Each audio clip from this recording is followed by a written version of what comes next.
নমস্কার, কৃষ্ণা টক্স বাংলা চ্যানেলে আপনাদের স্বাগত।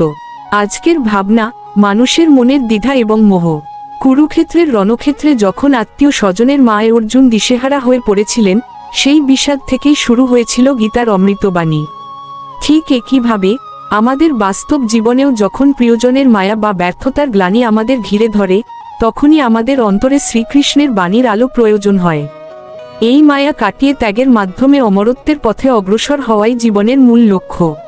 আমাদের নিয়মিত দর্শক বীণাপাণি চ্যাটার্জি মহাশয় গীতার প্রথম অধ্যায়ের ওপর আলোকপাত করার জন্য একটি বিশেষ অনুরোধ জানিয়েছিলেন। তার সেই সদিচ্ছাকে সম্মান জানিয়েই আজকের এই উপস্থাপনা। আজকের পূর্ণাঙ্গ আলোচনার বিষয় অর্জুনের বিষাদ ও আমাদের জীবন শিক্ষা। পটভূমি ও মোহমায়ার সূচনা। কুরুক্ষেত্রের রণক্ষেত্রে যখন দুই পক্ষ যুদ্ধের জন্য প্রস্তুত, তখন অর্জুন শ্রীকৃষ্ণকে বললেন তার রথটি দুই সেনাদলের মাঝখানে স্থাপন করতে। অর্জুন যখন দেখলেন তার সামনে দাঁড়িয়ে আছেন নিজেরই দাদামশাই ভীষ্ম, গুরু দ্রোণাচার্য এবং আত্মীয় স্বজন, তখন তার বীর হৃদয় কেঁপে উঠল। এই বিষাদ থেকেই শুরু হয় আমাদের জীবনের সবচেয়ে বড় পাঠ। আমরাও যখন জীবনের কঠিন সময়ে প্রিয়জনের মোহে পড়ে কর্তব্যের পথ হারিয়ে ফেলি, তখনই আমাদের অর্জুনের মতো বিষাদগ্রস্ত হতে হয়। বিষাদ কেন আধ্যাত্মিকতার প্রথম ধাপ? অর্জুনের বিষাদ কোনো সাধারণ পরাজয় ছিল না, এটি ছিল তার অন্তরের শুদ্ধিকরণের শুরু। শ্রীমদ্ভগবদ্গীতার প্রথম অধ্যায়কে অর্জুন বিষাদ যোগ বলা হয়। বিষাদ যখন আমাদের ভেতরে প্রশ্ন জাগায় যে আমি কে, বা আমার প্রকৃত কর্তব্য কি, তখনই আধ্যাত্মিক জীবনের শুরু হয়। আপনার জীবনের দুঃখগুলো আসলে আপনাকে ভগবানের কাছাকাছি যাওয়ার রাস্তা তৈরি করে দেয়। আত্মীয়তার মায়া ও সত্যের লড়াই। অর্জুন শ্রীকৃষ্ণকে বললেন, যাদের জন্য আমি রাজসুখ চাই, তারাই যদি যুদ্ধে মারা যায়, তবে এই রাজ্য দিয়ে আমি কি করব? এই প্রশ্নটি আমাদের সবার। আমরা অনেক সময় সত্যের পথে চলতে গিয়ে ভাবি, এতে কি আমার পরিজনেরা অখুশি হবে? মনে রাখবেন, সত্য এবং ধর্ম সবসময় ব্যক্তিগত সম্পর্কের ঊর্ধ্বে থাকে। অর্জুনের এই মানসিক দ্বন্দ্বই আমাদের জীবনের প্রতিদিনের দ্বন্দ্ব। ক্ষণিক আবেগ বনাম শাশ্বত কর্তব্য। অর্জুন তার গান্ডীব ধনু ত্যাগ করে রথের ওপর বসে পড়লেন। তার হাত কাঁপছিল, মুখ শুকিয়ে গিয়েছিল। এটি ছিল আবেগের বশবর্তী হওয়া। আমাদের জীবনেও যখন বড় কোনো সিদ্ধান্ত নেওয়ার সময় আসে, আমরা আবেগে আপ্লুত হয়ে পিছিয়ে যাই। কিন্তু শ্রীকৃষ্ণ আমাদের শেখান যে আবেগ মানুষকে দুর্বল করে, আর ধর্ম মানুষকে স্থিরতা দেয়। শরীরের বিনাশ ও আত্মার অমরত্ব। গীতার প্রথম অধ্যায়ের শেষে অর্জুনের যে ব্যাকুলতা, তার উত্তর শ্রীকৃষ্ণ দিতে শুরু করবেন দ্বিতীয় অধ্যায়ে। কিন্তু এই বিষাদের মধ্যেই লুকিয়ে আছে অমরত্বের বীজ। অর্জুন ভাবছিলেন দেহ বিনাশের কথা, আর ভগবান তাকে নিয়ে যাচ্ছিলেন আত্মার তত্ত্বে। আমাদের জীবনে শরীর বা বস্তুর মায়া ত্যাগ করে যখন আমরা আত্মিক শক্তির দিকে তাকাই, তখনই আমরা প্রকৃত শান্তি পাই। দ্বিধাগ্রস্ত মন ও সঠিক পথপ্রদর্শক। অর্জুনের সবচেয়ে বড় সম্পদ ছিল যে তার রথের সারথি ছিলেন স্বয়ং ভগবান শ্রীকৃষ্ণ। আমাদের জীবনেও যখন দ্বিধা আসে, তখন আমাদের এমন একজন গুরুর প্রয়োজন হয় যিনি আমাদের মোহমুক্ত করবেন। বীণাপাণি বাবুর মতো যখন কোনো জিজ্ঞাসু ভক্ত শাস্ত্রের গভীর তত্ত্ব জানতে চান, তখন বুঝতে হবে তার ভেতরেও সেই অর্জুনের মতো সত্যান্বেষী মন জাগ্রত হয়েছে। বিষাদ থেকে যোগের দিকে যাত্রা। বিষাদ মানে কেবল কান্না নয়, বিষাদ মানে পরম প্রাপ্তির জন্য ছটফটানি। অর্জুন বুঝতে পেরেছিলেন যে নিজের শক্তিতে তিনি এই মায়া কাটাতে পারবেন না। তাই তিনি শ্রীকৃষ্ণের শরণাগত হলেন। আমাদের অহংকার যখন চূর্ণ হয় এবং আমরা যখন বুঝতে পারি যে একা চলা সম্ভব নয়, তখনই আমাদের ভেতরে যোগ বা ভগবানের সাথে সংযোগ স্থাপিত হয়। অর্জুনের রথের প্রতীকী অর্থ। অর্জুনের রথ হল আমাদের শরীর, আর শ্রীকৃষ্ণ হলেন আমাদের বিবেক বা পরমাত্মা। ঘোড়াগুলো হলো আমাদের ইন্দ্রিয়। প্রথম অধ্যায়ে অর্জুন যখন ইন্দ্রিয়ে চালিত হচ্ছিলেন, তখন তিনি দুর্বল ছিলেন। কিন্তু যখনই তিনি বিবেক বা কৃষ্ণের হাতে লাগাম ছেড়ে দিলেন, তখনই তিনি বিজয়ী হওয়ার পথে পা বাড়ালেন। আমাদের জীবনটাও ঠিক তেমনই।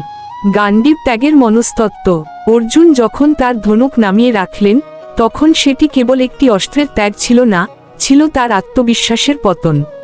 আমাদের জীবনেও যখন কঠিন সময় আসে, আমরা আমাদের কর্মদক্ষতা বা গান্ডীব হারিয়ে ফেলি। এই মানসিক অবসাদ আমাদের কর্মহীন করে দেয়। অধর্মের বিরুদ্ধে লড়াইয়ের দ্বিধা। অর্জুন ভাবছিলেন আততায়ী হলেও তারা আত্মীয়। কিন্তু শ্রীকৃষ্ণ আমাদের শেখান, যখন অধর্ম পরিবারের রূপ ধরে আসে তখন তাকে ত্যাগ করাই পরম ধর্ম। ন্যায়ের পথে আপোস করা মানেই অধর্মকে প্রশ্রয় দেওয়া। ইন্দ্রিয়ের ঘোড়া ও মনের লাগাম। রথের 5টি ঘোড়া যেমন আমাদের 5টি ইন্দ্রিয়, তেমনি লাগাম হলো আমাদের মন। অর্জুনের মন তখন বিষাদগ্রস্ত ছিল বলে লাগাম ঢিলে হয়ে গিয়েছিল। আমাদের মন যদি নিয়ন্ত্রিত না থাকে তবে জীবনের রথ বিপথে যাবেই। কুলক্ষয় ও সামাজিক অবক্ষয়ের চিন্তা। অর্জুন আশঙ্কা করেছিলেন যুদ্ধের ফলে বর্ণসংকর সৃষ্টি হবে এবং কুলধর্ম নষ্ট হবে। এটি তার দূরদর্শিতার পরিচয় দিলেও তা ছিল মোহাচ্ছন্ন দূরদর্শিতা। আমরাও অনেক সময় বৃহত্তর মঙ্গলের চেয়ে সামাজিক প্রথার ভয়ে কুঁকড়ে থাকি। ক্লৈব্য বা কাপুরুষতার ভ্রান্তি। অর্জুন তার এই অবস্থাকে দয়া বা করুণা মনে করছিলেন, কিন্তু ভগবান একে ক্লৈব্য বা হৃদয়ের দুর্বলতা বলেছেন। আমরা অনেক সময় নিজের ভয়কে ভদ্রতা বা দয়া নাম দিয়ে আড়াল করি। শ্রীকৃষ্ণ আমাদের সেই মুখোশ খুলে দেন। বিষাদ থেকে জিজ্ঞাসার জন্ম। যতক্ষণ অর্জুন নিজের যুক্তিতে অটল ছিলেন ততক্ষণ তিনি শোক করছিলেন, কিন্তু যখন তিনি বললেন, আমি বিভ্রান্ত, আমাকে পথ দেখান, তখনই বিষাদ যোগ রূপান্তরিত হতে শুরু করল। প্রশ্নহীন ভক্তি নয়, জিজ্ঞাসু মনি প্রকৃত জ্ঞান লাভ করে। অহংকারের সূক্ষ্ম উপস্থিতি। অর্জুন ভাবছিলেন, আমি যুদ্ধ করব না। এই আমি বোধটিই হলো অহংকার। তিনি নিজেকে যুদ্ধের চালক ভাবছিলেন, অথচ তিনি যে কেবল নিমিত্ত মাত্র, সেই সত্যটি অনুধাবন করাই হলো পরম শিক্ষা। স্মৃতির বিভ্রম ও মোহ। বিষাদের সময় মানুষ তার পূর্বের বীরত্ব ভুলে যায়। অর্জুন ভুলে গিয়েছিলেন তিনি অপরাজেয়। মোহাচ্ছন্ন মানুষ সবসময় বর্তমানের কষ্টে নিজের অতীত শক্তি ও ভবিষ্যতের সম্ভাবনা ভুলে যায়। ধর্মের সূক্ষ্ম গতি। ধর্ম সবসময় সাদা কালো হয় না। অর্জুনের কাছে যা পাপ মনে হচ্ছিল, কৃষ্ণের দৃষ্টিতে তা ছিল বৃহত্তর পুণ্য। আমাদের সংকীর্ণ বিচারবুদ্ধি দিয়ে ভগবানের মহান পরিকল্পনা বোঝা অসম্ভব। অন্তরের কুরুক্ষেত্র। কুরুক্ষেত্র কেবল বাইরে নয়, আমাদের ভেতরেও প্রতিদিন কাম, ক্রোধ আর লোভেদের সাথে যুদ্ধ চলে। অর্জুনের বিষাদ আসলে আমাদেরই অন্তরের সেই দ্বিধাগ্রস্ত সৈনিকের প্রতিচ্ছবি। শ্রীকৃষ্ণের নীরবতা ও তার গুরুত্ব। প্রথম অধ্যায় শ্রীকৃষ্ণ প্রায় নীরব ছিলেন। তিনি অর্জুনের সব অভিযোগ শুনছিলেন। এটি আমাদের শেখায় যে একজন সঠিক পথপ্রদর্শক আগে শিষ্যের মনের সব আবর্জনা বের করে দিতে সাহায্য করেন। জড়তা বনাম গতিশীলতা। অর্জুন রথে বসে পড়ে জড়তার শিকার হয়েছিলেন। আধ্যাত্মিকতা মানুষকে পালাতে শেখায় না, বরং প্রতিকূলতার মাঝে দাঁড়িয়ে লড়াই করার গতি দেয়। স্থবিরতা হলো মায়া, আর গতিই হলো জীবন। জাগতিক সম্পর্কের নশ্বরতা। যাদের জন্য অর্জুন কাঁদছিলেন তারা সকলেই সময়ের স্রোতে ভাসমান। এই শাশ্বত সত্যটি মেনে নিতে না পারাই হলো বিষাদের মূল কারণ। আমাদের জীবনেও বিচ্ছেদ অনিবার্য, কেবল কৃষ্ণই ধ্রুব সত্য। শরণাগতির পূর্বপ্রস্তুতি। অর্জুন যখন দেখলেন তার সমস্ত যুক্তি ব্যর্থ হচ্ছে, তখনই তিনি কৃষ্ণের চরণে নিজেকে সমর্পণ করলেন। যতক্ষণ আমাদের নিজের ওপর ভরসা থাকে ততক্ষণ আমরা ভগবানের কৃপা অনুভব করি না। করুণা বনাম মোহ। অর্জুনের চোখে যা জল হয়ে ঝরছিল তা করুণা নয়, ছিল আসক্তি। প্রকৃত করুণা মানুষকে শক্তিশালী করে, আর আসক্তি মানুষকে দুর্বল করে। অর্জুনকে এই আসক্তি কাটিয়ে বীরত্বে ফেরানোই ছিল কৃষ্ণের উদ্দেশ্য। মোহগ্রস্ত মনের ভ্রান্ত যুক্তি। অর্জুন যখন শ্রীকৃষ্ণকে যুদ্ধের কুফল সম্পর্কে বোঝাচ্ছিলেন তখন তিনি অনেক শাস্ত্রীয় যুক্তি দিচ্ছিলেন, কিন্তু সেই যুক্তিগুলো ছিল তার মোহাচ্ছন্ন মনের ফসল। আমরাও অনেক সময় যখন কোনো ভুল কাজ করি বা কর্তব্য থেকে বিচ্যুত হই, তখন নিজেদের মনকে শান্ত করার জন্য ধর্মের দোহাই দিয়ে নানা অজুহাত তৈরি করি। অর্জুনের এই দশা আমাদের শেখায় যে যতক্ষণ মন পরিষ্কার না হয় ততক্ষণ শাস্ত্রের গানও আমাদের ভুল পথে চালিত করতে পারে। প্রকৃত সত্য বুঝতে হলে আগে নিজের আসক্তি ও ভয়কে জয় করতে হয়। বীরত্বের সংজ্ঞা ও মানসিক দৃঢ়তা। অর্জুন ছিলেন পৃথিবীর শ্রেষ্ঠ বীর, কিন্তু সেই মুহূর্তে তার হাত থেকে গান্ডীব ধনু খসে পড়ছিল। এর মানে হল, প্রকৃত বীরত্ব কেবল শরীরের শক্তিতে থাকে না, তা থাকে মনের স্থিরতায়। একজন মানুষ শারীরিকভাবে শক্তিশালী হয়েও পরিস্থিতির চাপে ভেঙে পড়তে পারে যদি তার আধ্যাত্মিক ভিত্তি দুর্বল থাকে।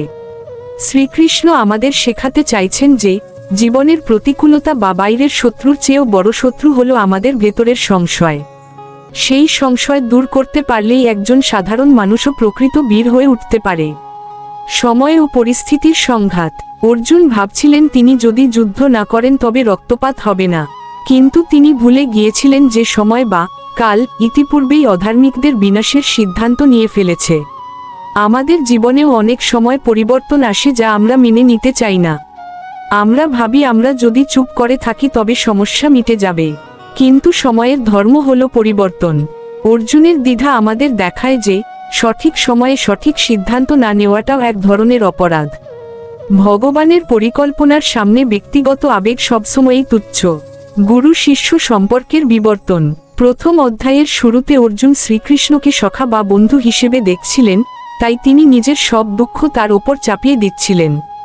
কিন্তু আলোচনার এই পর্যায়ে এসে অর্জুন অনুভব করতে শুরু করেন যে তার সাধারণ জ্ঞান দিয়ে এই মহাসংকট থেকে মুক্তি পাওয়া সম্ভব নয়।